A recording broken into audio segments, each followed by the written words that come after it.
Hey baseball players, Coach Garner here from baseballtraining.com. In this video, I want to go over a crucially important topic, and that is recovery. What we're going to talk about today is we're first going to define recovery, and then we're going to move on to two very important points to take into consideration when it comes to your baseball-specific recovery. So let's get right into it. This vertical axis here is to represent your performance, and this horizontal axis here is to represent your base level of fitness. So how fit you are right now, okay? This is your current level of fitness, and this is our performance. So when we go into the gym and you are recovered, you are able to perform well. So we go up. Our base level of fitness is slightly up as we enter the gym and we perform our workout because we are recovered.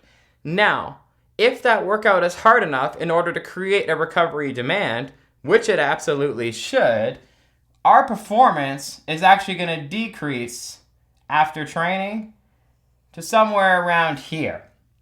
Why does our performance decrease after training? Well, you don't feel as good after training as you did before training, right?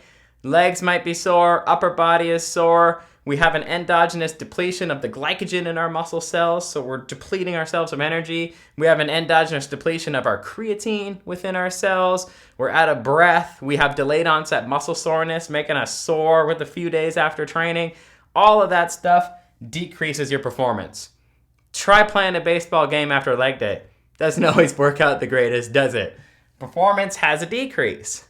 But if we eat well, if we sleep well, if our diet and our vitamin and mineral intake and we're doing the things that we're supposed to be doing for recovery, if we do those effectively, then what happens is we will recover, but then actually reach a new level of performance. So now our performance difference is actually higher than it was previously. Why is it higher? Well, that's why we train, right? We create a stimulus for growth or strength or conditioning or speed that we ultimately recover from and then ultimately become better from. What doesn't kill us makes us stronger, right? That's a lot about recovery is. So in a normal, healthy, good baseball diet, good baseball sleep strategies, this is what recovery should look like. That's recovery defined. But what happens when we don't focus on our diet, when we don't focus on our sleep, and when we train a little bit too hard? Essentially, you're only focusing on your training program and you're not focusing on anything else. You have your base level of fitness and you're going to go into the gym, you're going to perform, and then that workout is going to create the recovery demand because you trained hard. You decrease here. But if you don't have a good diet, you don't sleep well, and you don't do the things you should do, well, your body might recover to here. And then you're going to work out again. Got to go to baseball practice or got to work out again. Well, guess what? Your recovery demand is also even more now.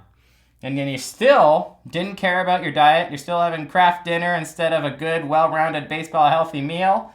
Recovery goes up just a little bit. And then we go down again.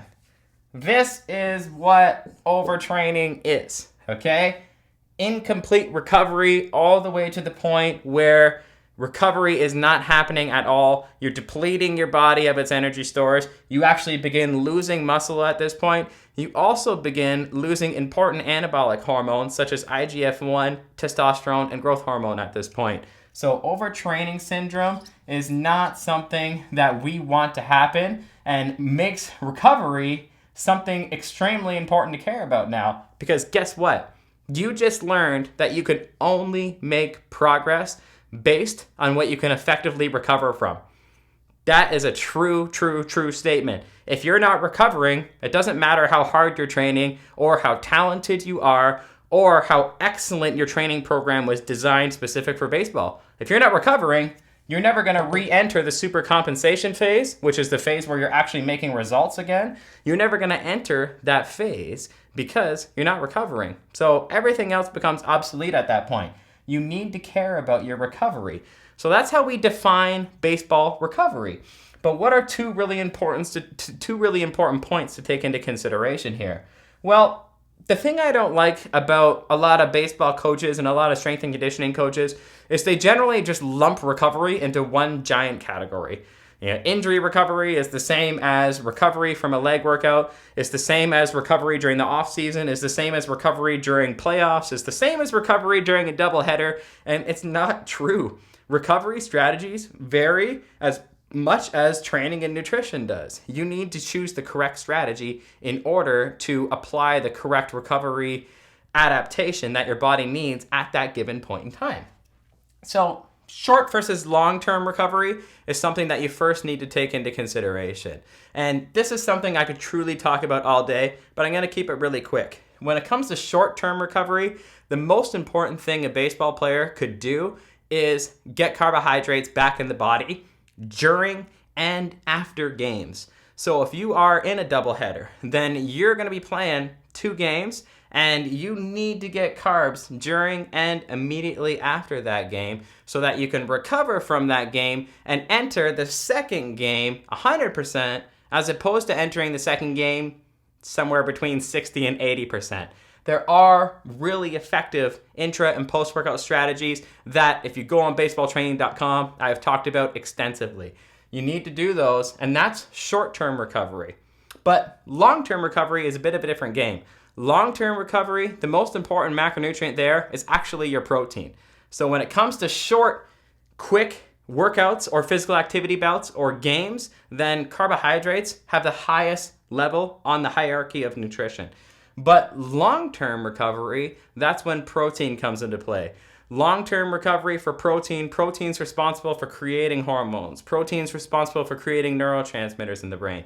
Protein's responsible for recovering your actual structural muscle tissue after a game or after a workout. But glycogen replenishment after a game or workout can happen within an hour or two, whereas actual structural recovery of the body happens for days, weeks, months on end. So we have to make sure we use the correct recovery strategy based on the adaptation we actually want in our body. So there's a huge difference between short and long term, and it's really the biggest difference between carbs and protein in a baseball player's diet. Secondly, what's the primary mechanism that created your fatigue? Because there's different areas that create fatigue within baseball players. And recovery strategies can't be all lumped in, because is the primary mechanism of your recovery issue a lack of sleep? Or is it stress in your life or on your body? Or is it not enough carbohydrates in your diet?